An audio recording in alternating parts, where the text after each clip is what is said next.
একমাত্র মন্দির যেখানে গাছের আকৃতি স্বয়ং মা কালীর রূপ ধারণ করেছে।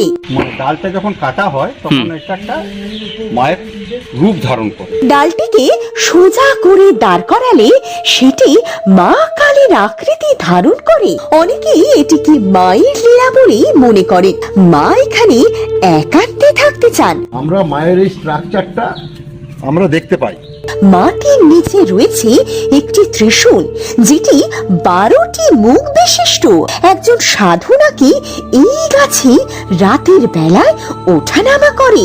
রাত্রে এই মন্দিরে কেউ একা থাকতে পারে না। যদি রাতে কেউ এখানে থাকতে চায়, মা তাকে স্বয়ং বুঝিয়ে দেন। ও ভয়ে তখন কাঁপছে আমার বন্ধু, বলছে মোহন এখানে থাকবো না, মা এখানে থাকতে দেবে না।